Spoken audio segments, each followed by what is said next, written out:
السلام عليكم ورحمة الله. الحمد لله رب العالمين. اللهم صل على سيدنا محمد وعلى آل سيدنا محمد وبارك وسلم عليه.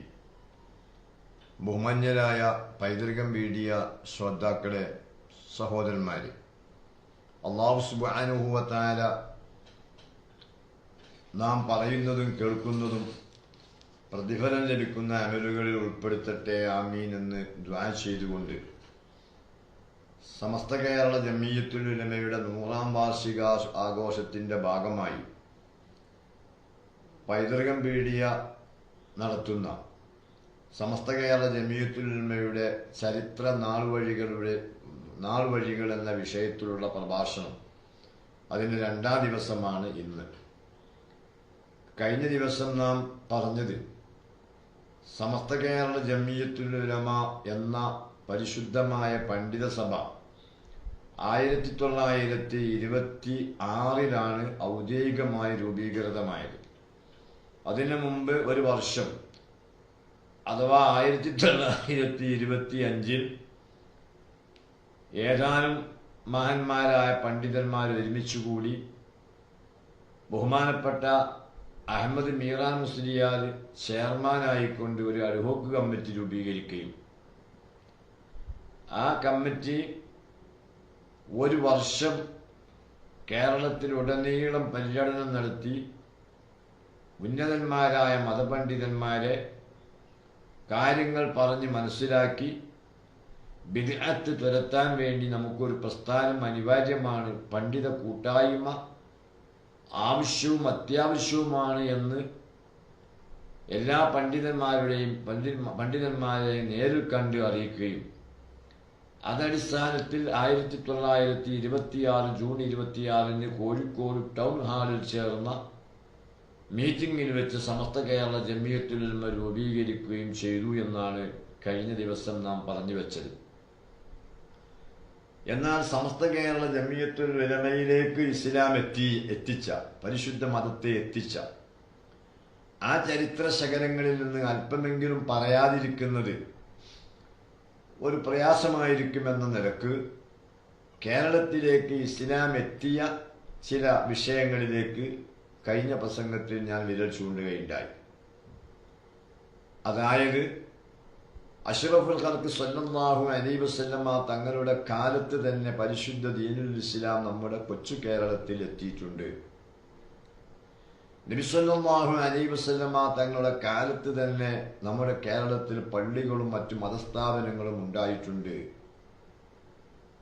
ബഹുമാനപ്പെട്ട ചെയർമാൻ പെരുമാൾ, കൊടുങ്ങല്ലൂർ കേന്ദ്രീകരിച്ച് ഭരണം നടത്തിയിരുന്ന പെരുമാൾ കുടുംബം, അതിലെ ഒരു ചെയർമാൻ, അവർ ആ പരമ്പരയുടെ പേര് തന്നെ ചെയർമാൻ പെരുമാൾ എന്നാണ്. അതിൽപ്പെട്ട ഒരു മഹാനായ ഭരണാധികാരി ആദം മല സന്ദർശിക്കാൻ വേണ്ടി പോകുന്ന വഴി കൊടുങ്ങല്ലൂരിലെത്തിയ അറബികളുമായി പരിചയപ്പെടുകയും അവരുമായി റസൂലുള്ളാഹി സ്വല്ലല്ലാഹു അലൈഹി വസല്ലമ തങ്ങളെ മനസ്സിലാക്കുകയും സിലോണിൽ പോയി ആദം മല കണ്ട് മടങ്ങുമ്പോൾ കൊടുങ്ങല്ലൂർ വഴി വന്ന് അവരോടുകൂടെ നബി തങ്ങളെ കാണാൻ വേണ്ടി ഈ ചെയർമാൻ പെരുമാൾ പോകാൻ തീരുമാനിക്കുകയും അങ്ങനെ സംഭവിക്കുകയും അദ്ദേഹം നബി സ്വല്ലല്ലാഹു അലൈഹി വസല്ലമയെ കണ്ട് സഹാബി വര്യനായി താജുദ്ദീൻ എന്ന പേര് സ്വീകരിച്ചു എന്നും കഴിഞ്ഞ പ്രാവശ്യം നമ്മൾ പറഞ്ഞു. ബഹുമാനപ്പെട്ട അബൂ സഈദ് ഖുദരി റളിയല്ലാഹു അൻഹു റിപ്പോർട്ട് ചെയ്ത ഒരു ഹദീസിൽ ഇപ്രകാരം കാണുന്നു: അഹിദ മലിക്കുൽ ഹിന്ദ് ഇലൻ നബി സ്വല്ലല്ലാഹു അലൈഹി വസല്ലം ജറത്തൻ ഫീഹാ സഞ്ചബീൽ ഫഅത്അമ അസ്ഹാബുഹു ഖിത്അതൻ ഖിത്അ വഅത്അമനി മിൻഹാ ഖിത്അതൻ. അഹിദൽ മലിക്കുൽ ഹിന്ദ്, ഇന്ത്യ രാജ്യത്ത് ഒരു രാജാവ് ഹദിയ നൽകി ഇലൻ നബി സല്ലല്ലാഹു അലൈഹി വസല്ലം, റസൂൽ സല്ലല്ലാഹു അലൈഹി വസല്ലമയിലേക്ക് ഇന്ത്യയിലെ ഒരു രാജാവ് ഹദിയായി നൽകി. ജറത്തൻ ഒരു കൊട്ട സാധനം, അല്ലെങ്കിൽ ഒരു ഭരണി, ഒരു പാത്രം. ഫീഹ, അതിലുണ്ട് സഞ്ചബീലുൻ, ഇഞ്ചി ഉള്ളടക്കം ചെയ്യപ്പെട്ട ഒരു പലഹാരമാണ് ആ ജറത്തിലുണ്ടായിരുന്നത്. നബി സല്ലല്ലാഹു അലൈഹി വസല്ലമ തന്റെ അനുയായികളെ ഭക്ഷിപ്പിച്ചു. കിത്അത്തൻ കഷ്ണം കഷ്ണായിട്ട് ഒരു ഭരണിയിൽ പലഹാരം കൊണ്ടുവന്നു. ഇന്ത്യയുടെ ഒരു രാജാവ് നബി തങ്ങൾക്ക് കൈമാറി. അപ്പോൾ അതിൽ നിന്ന് ചെറിയ ചെറിയ കഷ്ണങ്ങളാക്കിക്കൊണ്ട് നബി തങ്ങൾ സഹാബാക്കൾക്ക് വിതരണം ചെയ്തു. ഫാത്തിയാമിനി മിൻഹാ ഖിത്അൻ, അതിൽ നിന്ന് ഒരു കഷ്ണം ഞാനും ഭക്ഷിക്കുകയുണ്ടായി എന്ന് ബഹുമാനപ്പെട്ട അബൂ സഈദ് ഖുദരി റളിയല്ലാഹു അൻഹു റിപ്പോർട്ട് ചെയ്യുന്നു.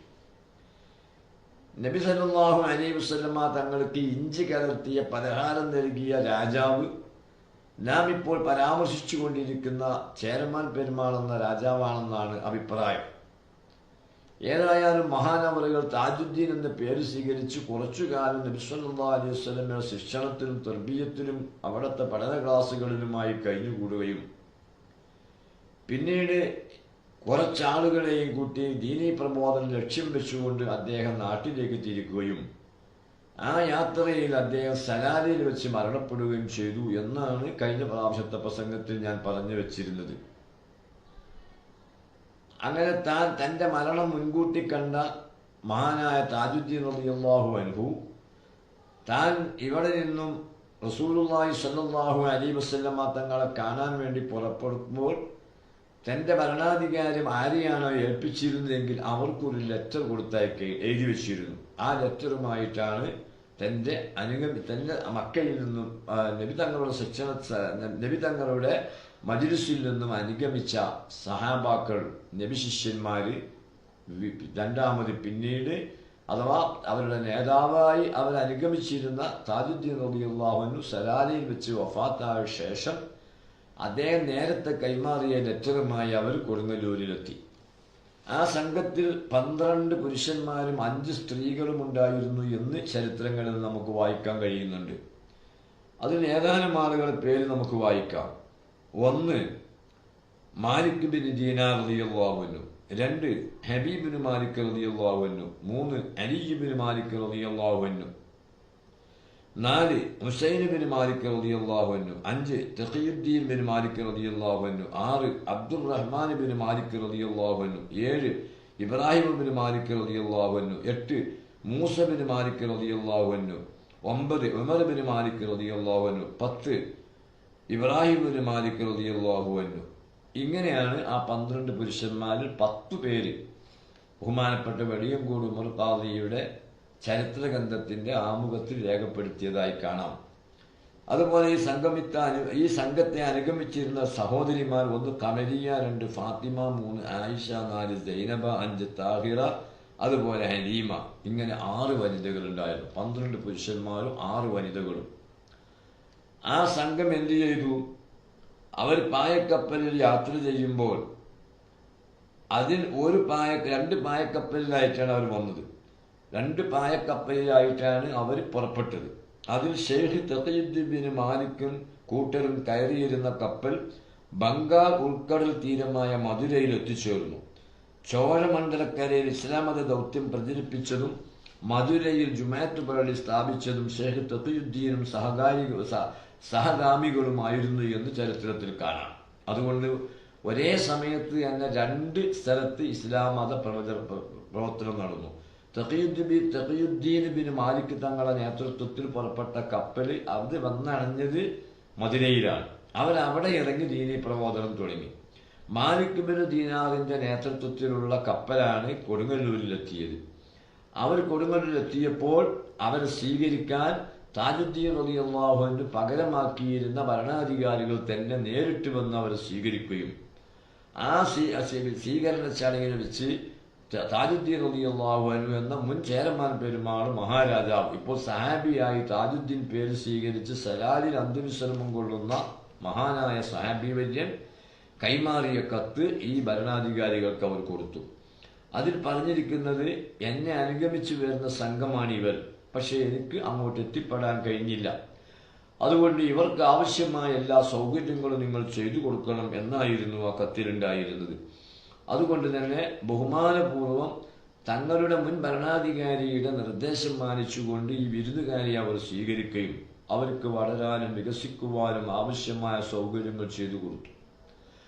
അന്നത്തെ നമ്മുടെ കേരളത്തിലെ ജനങ്ങളുടെ സ്ഥിതി എന്ന് പറഞ്ഞാൽ തൊട്ടുകൂടാത്തവർ, തീണ്ടിക്കൂടാത്തവർ, ദൃഷ്ടിയിൽപ്പെട്ടാലും ദോഷമുള്ളവർ എന്ന് കുമാരനാശാൻ പാടിയതുപോലെ പരസ്പരം കണ്ടുകൂടാൻ പറ്റാത്ത ഒരു വിഭാഗം മനുഷ്യരായിരുന്നു അന്ന് ഇവിടുത്തെ വലിയ ഭൂരിപക്ഷം ജനങ്ങളും.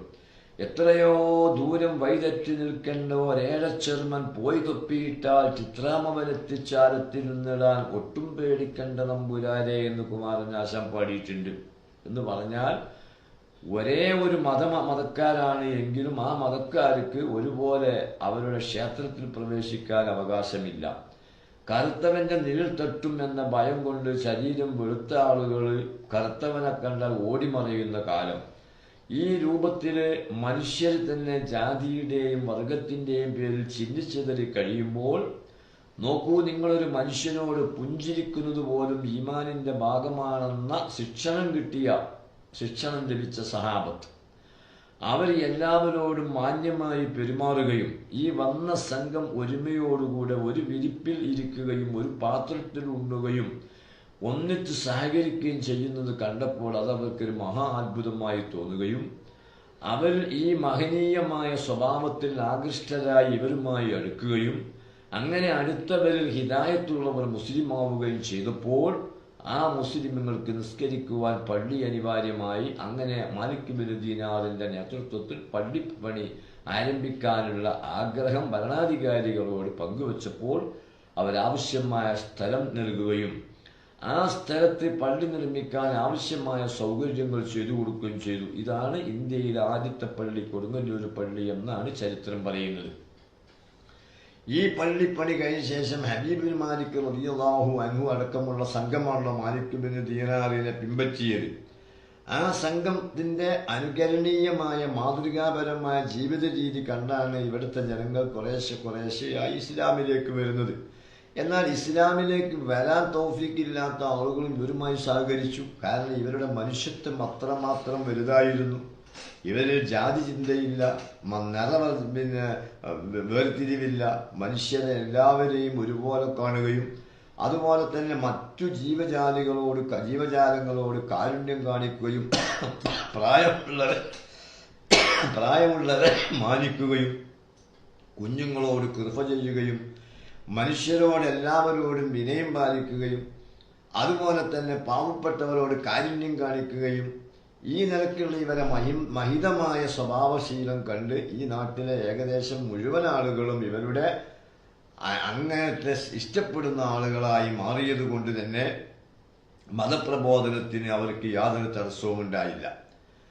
ഇവിടെ നിസ്കരിക്കുന്നതിനും അതുപോലെ തന്നെ നിസ്കാരം പഠിപ്പിക്കുന്നതിനൊന്നും അവർക്ക് തടസ്സങ്ങൾ ഉണ്ടായില്ല. അങ്ങനെ അവര് കൊടുങ്ങല്ലൂര് പള്ളി നിർമ്മിക്കുകയാണ്. അതിനെ തുടർന്ന് ഇവരെന്ത് ചെയ്തു? ഈ വന്നവരിൽ നിന്ന് ഒരാളെ ഈ പള്ളിയിലെ ഇമാമാക്കുകയാണ്.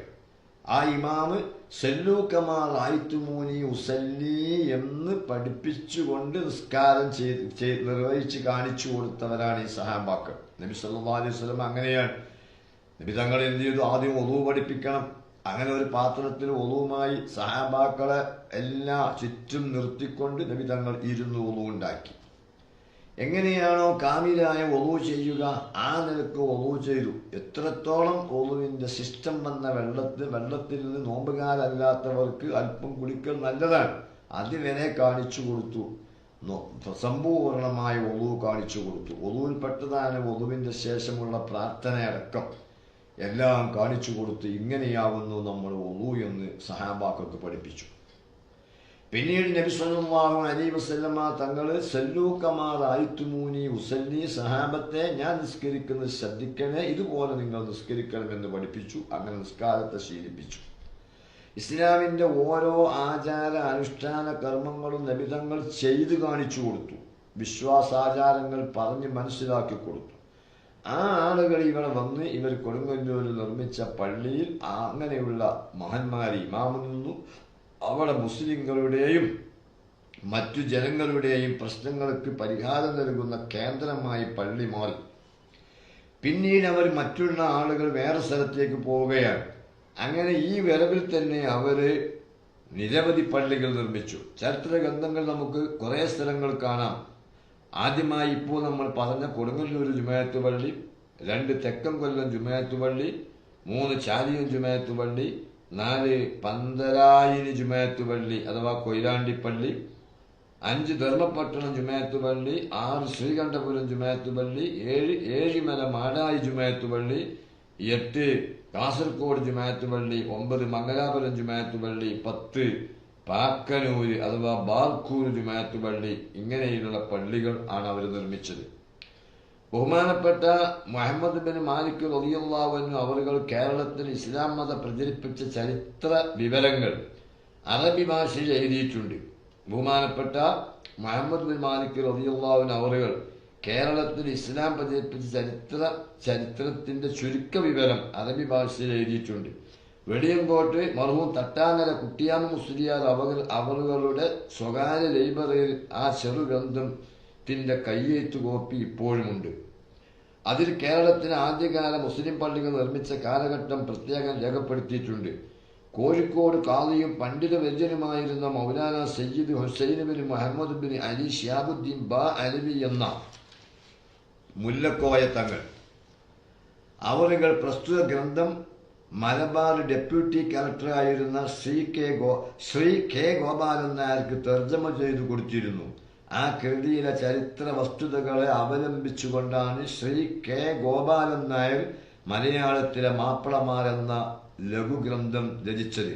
പ്രസ്തുത ചരിത്ര പുസ്തകത്തിലെ ആദ്യകാല മുസ്ലിം പള്ളികളെ സംബന്ധിച്ച് വിവരണം അതിൽ രേഖപ്പെടുത്തിയിട്ടുണ്ട്.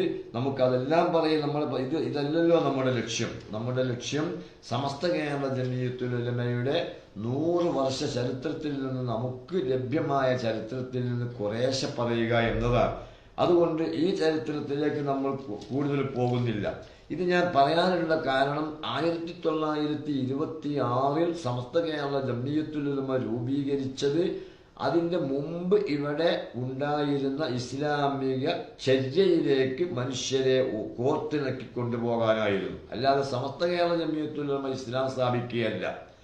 നബി സല്ലല്ലാഹു അലൈഹി വസല്ലമ തങ്ങളുടെ കാലത്ത് അവിടുത്തെ ശിഷ്യന്മാരെ ഇങ്ങോട്ട് പറഞ്ഞയച്ച് ഇവിടെ പഠിപ്പിച്ച പരിശുദ്ധ ദീനുൽ ഇസ്ലാം 1921 വരെയും ഒരാക്ഷേപവുമില്ലാതെ ഒരഭിപ്രായ വ്യത്യാസവുമില്ലാതെ മതപരമായ വിഷയങ്ങൾ ഒരു ഭിന്നിപ്പുമില്ലാതെ മുന്നോട്ട് പോവുകയായിരുന്നതുകൊണ്ട് 1920 വരെയും ഇവിടെ സംഘടനകളുടെ ആവശ്യമുണ്ടായിരുന്നില്ല. എന്നാൽ ഭൗതികമായ വിഷയങ്ങളിൽ മനുഷ്യർ പുരോഗമിക്കുന്നത് പോലെ ഇപ്പൊ നിങ്ങൾ നോക്കൂ, ആദ്യകാലത്തൊന്നും ഇവിടെ ടോയ്ലറ്റുകൾ വീട്ടിന്റെ ഉള്ളിൽ ബെഡ്റൂമിൽ സ്വകാര്യ റൂമിലൊന്നും പണിയാറുണ്ടായിരുന്നില്ല. മലമൂത്ര വിസർജനത്തിന് തന്നെ പൊറായിക്ക് പോകുക എന്നാണ് എൻ്റെ നാട്ടുകാരൊക്കെ പണ്ട് പറഞ്ഞത്. ഞാനൊക്കെ അത് കേട്ടുകാരനാണ് ശീലിച്ചത്. എവിടുക്കാ പോണ് വാപ്പാന്ന് വെച്ചാൽ പൊറായിക്ക് പോവുകയാണ് പറയും. എന്ന് പറഞ്ഞാൽ വിസർജിക്കാൻ വേണ്ടി പുറത്തു പോവുകയാണെന്ന് അതിൻ്റെ അർത്ഥം. വീട്ടിൽ ടോയ്ലറ്റ് ഉണ്ടാക്കുന്ന പതിവ് അക്കാലത്തുണ്ടായിരുന്നില്ല. പിന്നീട് മനുഷ്യർക്ക് ഭൂമിയുടെ വിസ്തീർണം കുറഞ്ഞു, ആളുകൾ പെരുകി. അപ്പോൾ അവർക്ക് 5 സെന്റ് 10 സെന്റിൽ വീടുകൾ ഒതുക്കേണ്ടി വന്നു. സ്വാഭാവികമായും പൊറായിക്ക് പോകാൻ സൗകര്യമില്ലാതെയായി. അതുകൊണ്ടും മറ്റ് പരിഷ്കരണങ്ങളുടെ ഭാഗമായിട്ട് അകത്ത് ടോയ്ലറ്റ് വന്നു. അത് സ്വാഭാവികമാണ്, അത് കുഴപ്പമുള്ള കാര്യമല്ല. അതുപോലെ എന്തെല്ലാം കാര്യങ്ങൾ നേരത്തെ പുല്ലുകൊണ്ട് വീട് മേഞ്ഞു, പിന്നീട് അത് ഓടായി, ഇപ്പൊ പിന്നെ അത് വാർപ്പായി, പിന്നെ ഇപ്പൊ എന്തൊക്കെയോ ആയി. അതുപോലെ തന്നെ കരി തേച്ച് മിനുസപ്പെടുത്തിയ അകത്തളമായിരുന്നു പണ്ടുണ്ടായിരുന്നെങ്കിൽ അതിപ്പോ ഗ്രാനൈറ്റായി, മാർബിളായി, വേറെ എന്തൊക്കെയോ ആയി. ഇങ്ങനെയുള്ള പണത്തിനനുസരിച്ച് സൗകര്യപ്പെടുത്താൻ താല്പര്യമുള്ള ആളുകൾ അവർ ഭൗതികമായി പല രൂപത്തിലും പുരോഗമിച്ചതുപോലെ അള്ളാഹുവിന്റെ റസൂല് ആളെ പറഞ്ഞയച്ച് ഇവിടെ നിലനിർത്തിയ പരിശുദ്ധ ഇസ്ലാമും ഈ നിലക്ക് പരിഷ്കരിക്കണമെന്ന് ചില വിവരക്കമ്മികൾ ആവശ്യപ്പെടുകയും അതിനുവേണ്ടി അവർ ശ്രമം നടത്തുകയും ചെയ്തപ്പോൾ എത്രത്തോളം മാന്മാരായ നമുക്കറിയാം, നമ്മൾ മാതാപിതാക്കളെ ബഹുമാനിക്കുന്നു. അതെന്തുകൊണ്ട്? അത് അള്ളാഹുവിനുള്ള ആരാധനയാണ്. മാതാപിതാക്കളെ നാം ആദരിക്കുന്നത് എന്തുകൊണ്ടാണ്? അള്ളാഹു കൽപ്പിച്ചതുകൊണ്ട്. അള്ളാഹു കൽപ്പിച്ച ഒരു ഇബാദത്ത് നമ്മൾ ചെയ്യാണ്. പക്ഷെ ആ ഇബാദത്ത് ആർക്കാണ്? മാതാപിതാക്കൾക്കല്ല, അള്ളാഹുവിനാണ്. അതുപോലെ തന്നെ നമ്മൾ വയസ്സിൽ മൂത്തവരെ മാനിക്കുന്നു. അത് ഒരു ഇബാദത്താണ്. ആർക്കുള്ള ഇബാദത്താണ്? അള്ളാഹുവിനുള്ള ഇബാദത്താണ്. കാരണം അള്ളാഹു അങ്ങനെ കൽപ്പിച്ചത് കൊണ്ടാണ് നാം വയസ്സന്മാരെ മാനിക്കുന്നത്. അങ്ങനെ നമ്മൾ നോക്കുമ്പോൾ കഴിഞ്ഞ കാലത്ത് ഇപ്പം എത്രത്തോളം ഇന്നത്തെ അസ്തമിച്ച രാത്രി എന്ന് പറഞ്ഞാൽ തിങ്കളാഴ്ചയാണ്. ഇന്ന് തിങ്കളാഴ്ച അസ്തമിച്ച രാത്രിയാണെന്ന് നമ്മൾ പറയാനുള്ള കാരണം ഇന്നലെ ജീവിച്ചവർ ഇന്നലെ ഞായറാഴ്ചയാണെന്ന് പറഞ്ഞതുകൊണ്ടാണ് നാം ഇന്ന് തിങ്കളാഴ്ചയായി അംഗീകരിക്കുന്നതിന് വേറെ തെളിവൊന്നുമില്ല. മുമ്പുള്ള ആൾക്കാർ പറഞ്ഞു നമ്മൾ അംഗീകരിക്കുന്നു. എന്നാൽ മതപരമായ വിഷയങ്ങൾ മുമ്പുള്ള ആളുകൾ വിശ്വസിച്ചതുപോലെ ജീവിച്ച് കാണിച്ചു എന്നതുപോലെ നടന്നു പോന്നിരുന്ന കാര്യം, ആ കാര്യങ്ങളൊക്കെ നബി സല്ലല്ലാഹു അലൈഹി വസല്ലം പഠിച്ച ആൾക്കാർ പഠിപ്പിച്ചു എന്ന കാര്യം, ആ കാര്യത്തിൽ ഭിന്നിപ്പുണ്ടാക്കി അവർ പിന്നെ മഹാന്മാരെ ബഹുമാനിക്കാൻ പാടില്ല. മഹാന്മാരെ ബഹുമാനിക്കുന്നതിൻ്റെ ആദരിക്കുന്നതിൻ്റെ അടിസ്ഥാനത്തിലാണ് തവസ്സുൽ വരുന്നത്, ഇസ്തിഗാസ വരുന്നത്. ഇതൊക്കെ ആദരവിൻ്റെ മേലുണ്ടായിത്തീരുന്നതാണ്. നാം എല്ലാവരെയും തവസ്സുലാക്കുന്നില്ല, എല്ലാവരെയും നമ്മൾ ഇസ്തിഗാസ ചെയ്യുന്നില്ല. അവർ നല്ല ഇൽമും തഖ്വയുമുള്ള ആളുകളെയാണ്, അമ്പിയാക്കളെയാണ്, മുർസലീങ്ങളെയാണ്, ഔലിയാക്കളെയാണ്, സാലിഹീങ്ങളെയാണ്, സിദ്ദീഖീങ്ങളെയാണ്. അല്ലാതെ നമ്മൾ സാധാരണക്കാരോട് തവസ്സുൽ ചെയ്യുന്നുണ്ടോ? സാധാരണക്കാരെ മുൻനിർത്തിക്കൊണ്ട് നമ്മൾ ഇസ്തിഗാസ നടത്തുന്നുണ്ടോ? ഇല്ല. അപ്പൊ ഇതെല്ലാം അല്ലാഹു തആല പഠിപ്പിച്ച ഒരു ഇബാദത്തിന്റെ പേരിലാണ്. നാം ഹജറുൽ അസ്വദിനെ ബഹുമാനിക്കുന്നത് ഹജറുൽ അസ്വദിനുള്ള ഇബാദത്തല്ല, അള്ളാഹുവിനുള്ള ഇബാദത്താണ്. നാം ഉമ്മയെ കാണുമ്പോൾ എഴുന്നേറ്റ് നിൽക്കുന്നത് ഉമ്മയ്ക്കുള്ള ഇബാദത്തല്ല, അള്ളാഹുവിനുള്ള ഇബാദത്താണ്. ഇങ്ങനെ നമ്മൾ പൂർവികർ കാണിച്ചു തന്ന ആദരവുകൾ ബഹുമാനുകളൊക്കെ തെറ്റിദ്ധരിപ്പിച്ച് ഇല്ലാതാക്കാൻ വേണ്ടി ചില ഭൗതിക പ്രേമികൾ മുന്നോട്ട് പോകുന്നു. അതുപോലെ നബി സല്ലല്ലാഹു അലൈഹി വസല്ലമയുടെ ശിഷ്യന്മാർ ഇവിടെ ഇസ്ലാമുമായി വരുമ്പോൾ കൊടുങ്ങല്ലൂർ പള്ളി സ്ഥാപിച്ച് അവിടെ അവർ ജുമാ തുടങ്ങിയപ്പോൾ ആ ജുമായിൽ വന്നവർ മക്കയിൽ നിന്ന് മദീനയിൽ നിന്ന് വന്ന ഏതാനും ആളുകൾ അല്ലാത്തവരൊക്കെ മലയാളികളാണ്, അറബി അറിയാത്തവരാണ്. എന്നിട്ട് ആ പള്ളിയിൽ ഖുതുബ അവർ അറബിയിലാണ് ഓതിയത്. അതുപോലെ ഈ സംഘത്തിൽ 6 സ്ത്രീകൾ അനുഗമിച്ചു എന്ന് നമ്മൾ ചരിത്രത്തിൽ നിന്ന് നേരത്തെ കേട്ടു. ഈ 6 സ്ത്രീകൾ കൊടുങ്ങല്ലൂർ ജുമാഅത്ത് പള്ളിയിൽ ജുമാക്ക് പോയതിന് തെളിവില്ല, ഒരു രേഖയുമില്ല. കേരളത്തിൽ ആദ്യമായി ജുമാഅത്ത് പെണ്ണുങ്ങൾ പോവുക എന്ന ആ തെറ്റായ പ്രവർത്തനം ആദ്യമായി നടത്തിയ 940 ശേഷം, അതും മലപ്പുറം ജില്ലയിലെ ഒതായിലാണ്. ഞാൻ പറഞ്ഞു വരുന്നത്, ഇങ്ങനെ നബി സല്ലല്ലാഹു അലൈഹി വസല്ലമ തങ്ങൾ ആളെ പറഞ്ഞയച്ച് പഠിപ്പിച്ച പരിശുദ്ധ ദീനുൽ ഇസ്ലാമിന് നിരക്കാത്ത കാര്യങ്ങൾ ഇവിടുത്തെ ഭൗതിക പ്രേമികൾ ചെയ്തപ്പോൾ അതിനെതിരെ ജനങ്ങളെ ബോധവൽക്കരിക്കുകയും അവർ മുറിച്ചെടുത്ത് നിങ്ങോട്ട് ഏച്ചുകൂട്ടിയിട്ട് അവർ വിട്ടു നിർത്തിയതിനെ അവരെ മാറ്റി നിർത്തിയിട്ട് ആ ഇസ്ലാം എന്ന് അള്ളാഹു പറഞ്ഞതിൻ്റെ അടിസ്ഥാനത്തിൽ നോക്കൂ, കയറിനെ മുറുകെ പിടിക്കണം, നിങ്ങൾ ഭിന്നിക്കരുതെന്ന അള്ളാഹു തആല ഈ ആയത്തിൽ പറയുന്നത്. നാം ഒരു തടിയെ വലിച്ച് തള്ളിയിടാൻ നോക്കുമ്പോൾ കയറ് കെട്ടി വലിക്കുന്ന സംവിധാനമുണ്ട്. എങ്ങനെയാ കയറിനെ വലിക്കുക? ഒരാൾ മുന്നിൽ നിൽക്കും, വലിക്കും, അതിന് ബാക്കിലായിട്ട് ഒന്നിച്ചു വലിക്കുമ്പോഴാണ് ഈ തടി വീണു പോകുന്നത്. ഇതുപോലെ തന്നെ നമ്മുടെ മുൻഗാമികൾ, പിന്നെ അവരെ പിൻപറ്റിയവർ, പിന്നെ അവരെ പിൻപറ്റിയവർ, പിന്നെ അവരെ പിൻപറ്റിയവരെ പിൻപറ്റി പോന്ന ഒരു ശൈലിയാണ് ഇസ്ലാം. അതാണ് അഹ്ലുസ് സുന്നത്തി വൽ ജമാഅത്ത് എന്ന് പറയുന്നത്. നബി സല്ലല്ലാഹു അലൈഹി വസല്ലം പറഞ്ഞില്ലേ, എൻ്റെ കാലശേഷം ജീവിക്കുന്ന നിങ്ങൾക്ക് എൻ്റെ സമുദായത്തിൽ ഭിന്നത അനുഭവപ്പെടും. അപ്പോൾ നിങ്ങൾ ചെയ്യേണ്ടത് ഫസയറഖ്തിലാഫൻ കസീറാ, ഭയങ്കര ഭിന്നിപ്പുകൾ, വല്ലാത്ത ഭിന്നിപ്പുകൾ കാണും. അപ്പൊ എന്താ ചെയ്യേണ്ടത്? അലൈക്കും ബിസുന്നത്തി വസുന്നത്തി ഖുലഫാഇർ റാഷിദീനൽ മഹ്ദിയീൻ, സന്മാർഗം സിദ്ധിച്ച സഹാബത്ത് അഥവാ 4 ഖുലഫാഉർ റാഷിദീങ്ങൾ.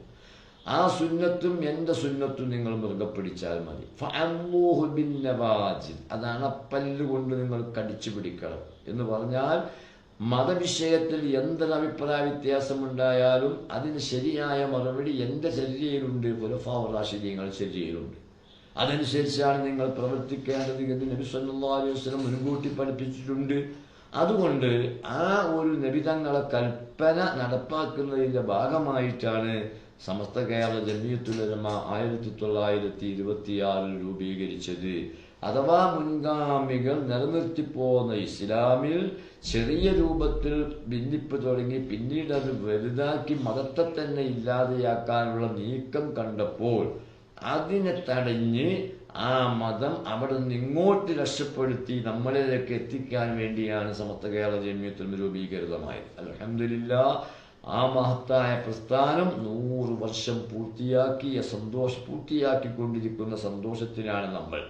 ഈ പ്രസ്ഥാനത്തിന് അരനൂറ്റാണ്ട് നേതൃത്വം നൽകിയ മഹാനാണ് സുൽത്താനുൽ ഉലമാ AP അബൂബക്കർ മുസ്ലിയാർ എന്ന നമ്മുടെ ശൈഖുന. അങ്ങനെയുള്ളൊരു മഹാഭാഗ്യം കിട്ടിയവർ സമസ്തയുടെ നേതാക്കളിൽ വളരെ കുറവാണ്. പാങ്ങിൽ AP അഹമ്മദ് കുട്ടി മുസ്ലിയാരാണ് കുറച്ചധികം സമസ്തയുടെ ഭാരവാഹിയായത്. ആദ്യം 20ഓളം കൊല്ലം വൈസ് പ്രസിഡന്റും പിന്നെ അത്രയും തന്നെ പ്രസിഡന്റായി നിന്നത് ബഹുമാനപ്പെട്ട പാങ്ങിൽ AP അഹമ്മദ് കുട്ടി മുസ്ലിയാരാണ്. ഇൻഷാ അല്ലാഹ് എൻ്റെ ഈ പ്രസംഗ പരമ്പരയിൽ സമസ്ത കേരള ജമിയത്തുൽ ഉലമയുടെ ചരിത്രം പറയുന്ന കൂട്ടത്തിൽ സമസ്തക്ക് നേതൃത്വം നൽകിയ മഹാന്മാരുടെ ചരിത്രങ്ങളിൽ നിന്നും കുറേശ്ശെ പറയാൻ ഞാൻ ഉദ്ദേശിക്കുന്നുണ്ട്. അവിടെ നമുക്ക് ആ കാര്യം പറയാം. എന്നാൽ ഒരു മഹാത്ഭുതം, മഹാഭാഗ്യം അല്ലാഹു സുബ്ഹാനഹു വ തആല AP ഉസ്താദ് ചെയ്തു കൊടുത്തു. ഏകദേശം 1970 കാലഘട്ടം മുതൽ ഇപ്പോൾ ഈ 2025 വരെയും മഹാനവറുകൾ സമസ്ത കേരള ജമിയത്തുൽ ഉലമക്ക് അതിശക്തമായ നേതൃത്വം നൽകുകയാണ്. അദ്ദേഹത്തിന്റെ നേതൃത്വത്തിൽ തന്നെ സമസ്ത കേരള ജമിയത്തുൽ ഉലമയുടെ 100ാം വാർഷികം ആഘോഷിക്കാനും നമ്മൾ തീരുമാനിച്ചിരിക്കുകയാണ്. അതിന്റെ ഭാഗമായി SSFും SYSും കേരള മുസ്ലിം ജമാഅത്തും ജമിയത്തുൽ മുഅല്ലിമീനും വൈവിധ്യങ്ങളായ പരിപാടികൾ നടത്തിക്കൊണ്ടിരിക്കുന്നു. അതുപോലെയാണ് ഈ പൈതൃക മീഡിയയിൽ സമസ്ത കേരള ജമിയത്തുൽ ഉലമയുടെ 100 വർഷ ചരിത്ര നാളുവഴികളിലേക്ക് കുറേശ്ശെയായി കണ്ണോടിക്കുന്ന ഈ പരിപാടിയുടെ 2ാം എപ്പിസോഡ്, 2ാം പ്രസംഗമാണിത്. അല്ലാഹു സുബ്ഹാനഹു വ തആല ഈ ചരിത്രം അറിയാവുന്ന രൂപത്തിൽ പറയാനുള്ള തൗഫീഖ് നമുക്ക് നൽകട്ടെ. നമ്മുടെ മഹാന്മാരായ ആലിമീങ്ങൾക്ക് അല്ലാഹു ഇന്ന് നമുക്ക് നേതൃത്വം നൽകുന്ന സുൽത്താനുൽ ഉലമയടക്കം റഈസുൽ ഉലമയടക്കമുള്ള മുഴുവൻ മശായിഖന്മാർക്കും അല്ലാഹു ആഫിയത്തുള്ള ദീർഘായുസ്സ് നൽകട്ടെ. 925 കാലം മുതലാണ് സമസ്തയുടെ രൂപീകരണ ചർച്ച ആരംഭിച്ചത്. അതിന് മുമ്പ് ഇവിടെ ഇസ്ലാം കൊണ്ടുവന്ന് നിലനിർത്തിയവരെ ദർജ അല്ലാഹു തആല വർദ്ധിപ്പിക്കട്ടെ. 925 മുതൽ ഇതുവരെയും സമസ്ത കേരള ജമിയത്തുൽ ഉലമയുടെ പ്രവർത്തനം മുന്നോട്ട് പോയപ്പോൾ ധാരാളം വലിയ പർവ്വത തുല്യരായ ഇൽമിന്റെ ബഹറുകളായ മഹാന്മാരായ പണ്ഡിതന്മാർ വഫാത്തായി പോയിട്ടുണ്ട്. വരക്കൽമുല്ലക്കോ തങ്ങളടക്കമുള്ള മഹാരഥന്മാർ, അവരുടെ ദർജകൾ അല്ലാഹു തആല വർദ്ധിപ്പിച്ചു കൊടുക്കട്ടെ. അത്തരം പണ്ഡിതന്മാരെ പിന്നിൽ നിന്നുകൊണ്ട് ഈ പ്രസ്ഥാനത്തിന്റെ ആശയം സ്വന്തം ജീവിതത്തിലൂടെയും ബന്ധുമിത്രാദികളുടെ ജീവിതത്തിലൂടെയും ഇവിടെ നിലനിർത്തിപ്പോന്ന എത്രയോ സാധാരണക്കാരായ പ്രവർത്തകന്മാരും മറാക്കളുമുണ്ട്. അവർക്കും അല്ലാഹു മഗ്ഫിറത്തും റഹ്മത്തും നൽകട്ടെ. ഈ പ്രസ്ഥാനം അടുത്ത 100ലേക്ക് പിന്നെ കർമ്മപദ്ധതികളുമായി സജീവമാക്കുന്ന ഇന്നത്തെ പ്രവർത്തകന്മാർക്കും നമുക്കും അല്ലാഹു തആല ആഫിയത്തുള്ള ദീർഘായുസ്സ് നൽകി അനുഗ്രഹിക്കട്ടെ. ഇൻഷാ അല്ലാഹ് നാളെ മുതൽ മുടങ്ങാതെ, സമയത്തിൽ ചിലപ്പോൾ ഒരു ഉറപ്പ് പറയാൻ കഴിയില്ല, അത് എൻ്റെ സംഘടനാ പ്രവർത്തന തിരക്ക് പോലെ ആയിരിക്കും. ചിലപ്പോൾ രാവിലെ ആയിരിക്കും, അല്ലെങ്കിൽ രാത്രി ആയിരിക്കും, അല്ലെങ്കിൽ ഉച്ചക്കായിരിക്കും. എന്നാൽ ദിവസവും മുടങ്ങാതെ ഇൻഷാ അല്ലാഹ് ഇന്നു മുതൽ ഈ പ്രസംഗം പിന്നെ ആരംഭിച്ചതായി നിങ്ങൾ അറിയിക്കുകയാണ്. ഇതിൻ്റെ 2 ദിവസം മുമ്പാണ് തുടക്കം കുറിച്ചത്. പക്ഷെ ആദർശ സമ്മേളനങ്ങളെയും മറ്റും തിരക്ക് കാരണം അതിന് 2 ദിവസത്തിന് ശേഷം 2 ദിവസം കഴിഞ്ഞ് പിന്നെ 2ാമത്തെ എപ്പിസോഡ് വരാം ഇൻഷാ അല്ലാഹ്. ഇനി ഇവിടുന്ന് അങ്ങോട്ട് ചരിത്രാന്വേഷികൾക്ക് ഒരു അനുഗ്രഹമാകട്ടെ എന്ന നിലക്ക് ദിവസവും, സമയം ഉറപ്പ് പറയാൻ കഴിയില്ല, ദിവസവും കുറേശ്ശെ ഞാൻ നിങ്ങളുമായി സംസാരിക്കും എന്ന് വാക്കു തന്നുകൊണ്ട് അല്ലാഹു തൗഫീഖ് നൽകട്ടെ എന്ന പ്രാർത്ഥനയോടെ നിർത്തുന്നു. വാഖിറു ദഅവാനാ അൽഹംദുലില്ലാഹി റബ്ബിൽ ആലമീൻ. അസ്സലാമു അലൈക്കും വറഹ്മത്തുള്ളാഹി വബറകാതുഹു.